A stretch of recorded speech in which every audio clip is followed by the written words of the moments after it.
everyone, it's Alyssa here. Thank you for joining me in today's warm-up yoga class. Often we don't really warm up every part of our body before training and we get injured easily. So today I'm going to cover as much ground as possible, getting you warming up your whole body so that we can prevent injuries. I like to set a theme for every practice, so today's theme is preparation. Preparation is key. Often we don't like to do the consistent mundane things because we want to go and do the fun things. Well, if we don't do the preparation, you're setting up yourself for failure. So throughout today's practice, what I want you to reflect and meditate on is that the mundane, consistent preparation you do today sets the foundation to prepare you for the obstacles that come tomorrow. Let's begin. So in today's practice, we're going to start off with the oceanic breath. If you haven't done my other classes before, I'm just going to quickly explain how the oceanic breath works.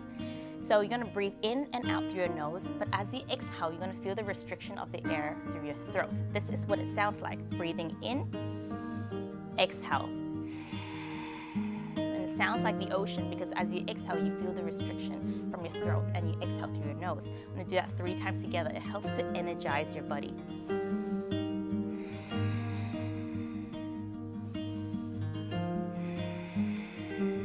One more time. Remember this breath throughout today's practice and hopefully you can bring it into your training as well. All right, we're going to start off with some wrist rolls. So coming into 2 fists with your hands, we're going to just roll our wrists to warm up. Our wrists are often areas that we tend to neglect. So we're going to really work on every single part of our body that can possibly get really tight or injured if we don't warm up properly. And then interlace our fingers and then just roll our wrists a little bit. Sitting up nice and tall, relax your shoulders down away from your ears. Try not to just hunch your shoulders up. Relax everything. Getting our body moving. We're just going to be doing dynamic stretches today because we're preparing ourselves for training later, and you don't want to do long holding poses before training. If not, you'll injure yourself. All right, circle the other way. Nice work. And then now we're going to place our hands down onto the mat and then just rock back and forth. Back and forth. Feel a little stretch. You'll feel a bit of a stretch in your forearms as well. And then we're going to warm up our forearms a little bit. So we're going to press our knuckles down and we're going to lift the base of our hands up only. Okay, so knuckles down, lift the base of the hands up. You should feel the activation of your forearms, feel the stretch in all through your hands as well. Lower down, we'll do 10 like that. 10, 9, 8, 7, 6, 5, 4, 3, 2, 1. Very good. Bring the back of our hands onto the mat and just sink back a little bit, feel a little stretch. Nice work. All right, we're going to give our wrists a little bit of rest and we're going to work onto our ankles now. We're going to bring our hands down onto the mat. If you need support, if you can leave your hands off the mat, you can do that as well. Lift the knees up, feel a nice stretch in the front of the ankle area, lower the knees down, and then we're going to come into a chair pose, or you can just curl your toes and just back into heels. If you can come into chair pose, shift your heels back, reach your arms up. Making sure that in chair pose, we're keeping a neutral spine position. We're not overly curling our tailbones or overly arching our lower back. Then when the low back onto our knees, uncurl the toes, lift the knees up, feel a nice ankle stretch. Very good. Come into chair pose. If you find it hard to come into chair pose and you just want to sit back into heels, you can do that. Take whichever variation you prefer. That's 3. And we'll do 7 more. Make it to 10. 4.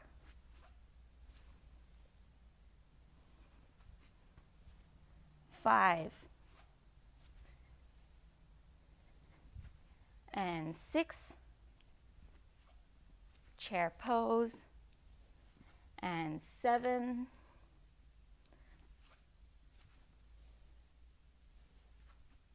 And 8. 2 more to go.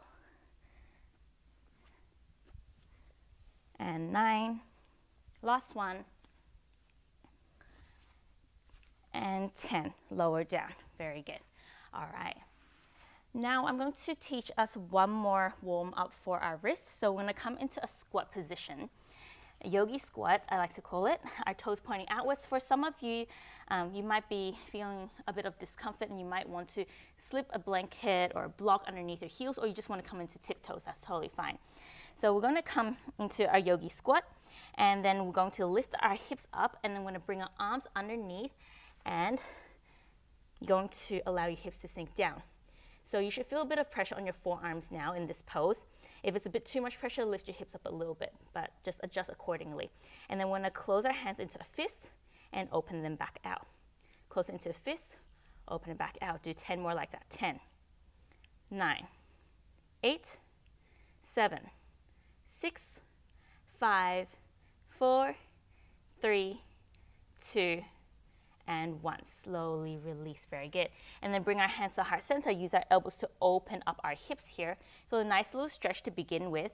And then we're going to start activating our hips as well and our glutes. So instead of just working on increasing flexibility, we also want to be strong in those range of movements. So we're going to use our hips and our glutes and our abductors. We're going to press our knees away from our elbows. So you're actively trying to move away from your elbows. As you do that, you should feel a really intense glute activation here. Squeezing tight for 5, 4, 3, 2, 1. Release and relax. I'm going to do that 2 more sets. Pressing out away from our elbows. 10, 9, 8, 7, 6, 5, 4, 3, 2, 1. Release. One last time.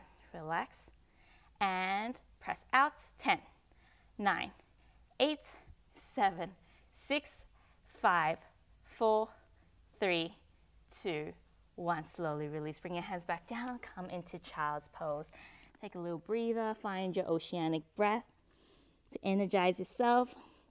From here, we're going to flow between cobra and child's pose. So slowly lift your hips up, and then we're going to sink the hips down, bend the elbows, lift the chest, shoulder blades roll back. Feel a nice little back bend here. We're not going to stay for long. Remember, we're just going to be doing dynamic stretches. Shifting back, child's pose. Round the spine, forward, cobra. And back. 2 more like that. Forward and back. 1 last time. Forward and back. Nice work. And now slowly come up, and we're going to bring our knees out into frog pose.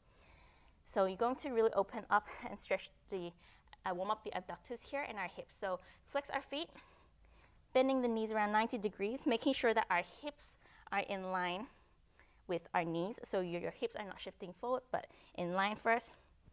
And then slowly come down, maybe onto your forearms. If that's a bit too much, stay on your hands. Take whatever is more comfortable for yourself. And then we're going to shift back and forth here. Find your oceanic breath. Want to do repetitive motions and consistently.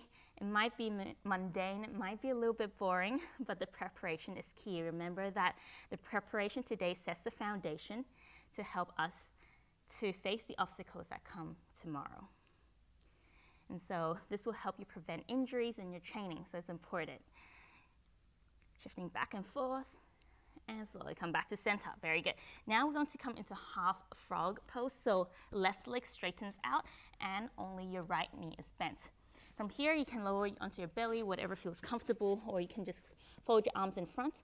And from here, we're going to keep the right knee down, right hip down as low as we can. I'm going to lift the right heel up to point towards the ceiling and lower back down. And do 10 like that. 10, and 9, 8, 7, 6, 5, and 4, 3, 2, and last one. Very good. Other side now. Straighten out the right leg, bend the left knee, come into half frog pose, making sure that your knee is bent 90 degrees. Flex your left foot and then press your left hip down.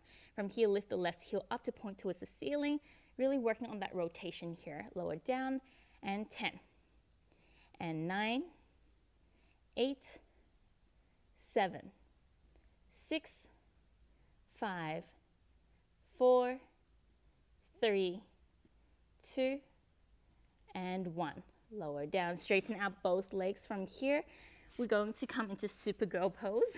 So reaching your arms forward, lift your legs up, squeeze your core, squeeze your belly. And then from here, we're going to do swimmers. So circle your arms back and down, drawing big circles. If you need to lower your feet back down, you can take that modification as well. So really lifting the chest up, circling the arms, really working on that shoulders here. And circle.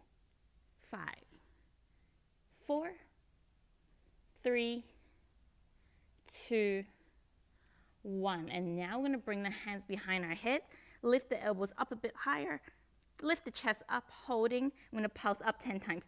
10, 9, 8, 7, 6, 5, 4, 3, 2, 1. You should be feeling your lower back as well. Hands come down onto mat and come up into upward facing dog or cobra, up to you.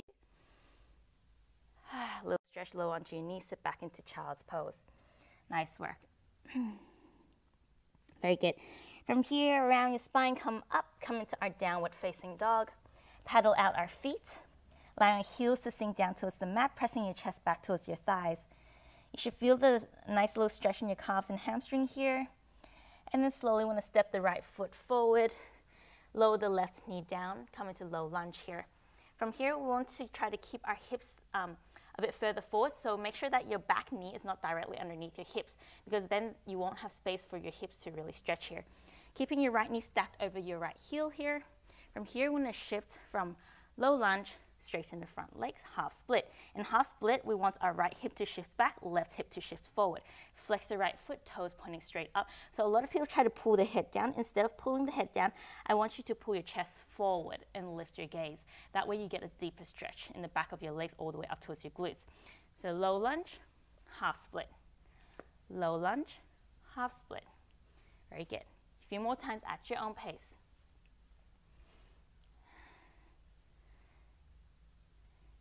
And then come back into low lunge, frame your front foot, curl your back toes, lift your back knee. Want to extend the right leg all the way back for three-legged dog.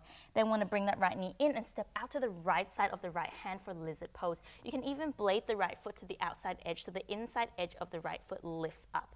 Up to you which variation you want to take, but want to extend back, lizard pose. Open up the hips, extend back, lizard pose. One more time, extend back, lizard pose. From here, you can lower your back knee down and we want to do lizard twist. From here, reach the right arm back, twist and forward. Twist and forward. 5 more, 5 and 4 and 3, 2 and 1. Very good. Then we're going to lift the back knee up, step back, downward facing dog. Other side, left foot steps forward for low lunge.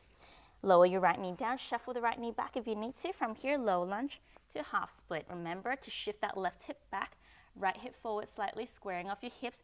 Flex the left foot, toes pointing straight up, and want to lengthen the spine, okay? Bend the front knee, low lunge, half split. Low lunge, half split. A few more times at your own pace.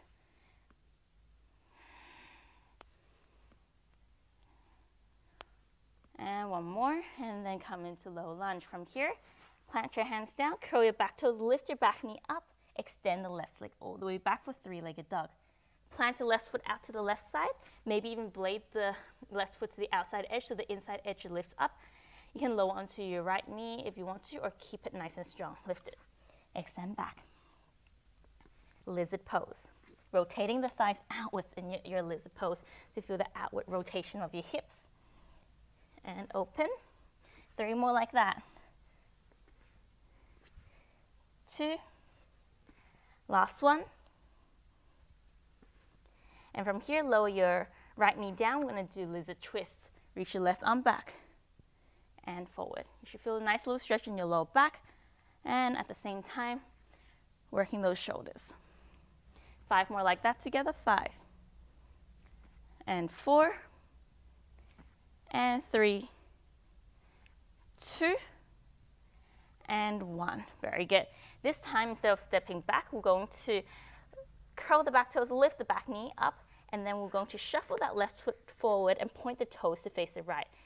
And then lower the right heel down, come into monkey pose. So in monkey pose, you might be on your tiptoes on your left leg, or you might be able to lower your heels down. So we're gonna use our hands to support. If you don't need the support, you can place your hands to heart center, up to you. And then shift your weight to the other side. And if this is a bit hard, remember you can always use your hands to support and take whatever modification you need. Shifting side to side, 5, 4, 3, 2, and 1. Let's go back to the other side to finish up. Nice work. All right, and then slowly bring that knee in, come to a kneeling position, come into child's pose, take a few rounds of breath here.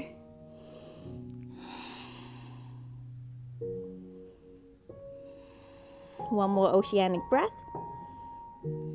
And we're just going to do a quick one vinyasa flow before you get into your training. So come to downward facing dog, step, hop, or jump to the top of your mat, and come to forward fold, keeping your hips stacked over your heels so that you can lengthen the back of your legs. Roll yourself up to standing, sweep your arms overhead, take a deep breath in, expand the belly as you exhale, fold forward, hinging from your hips. Halfway lift, inhale, chest forward, shoulder blades roll back, lengthen your spine. As you exhale, lower your hands down, step, hop, or jump back. Come to high plank. If you need to lower onto your knees, you can do so. If not, hug the elbows in, breathe in, chest forward, shoulder blades roll back for upward facing dog. Exhale, downward facing dog. Lower onto your knees. And hopefully your body feels nice and warm, and you can get started with your practice.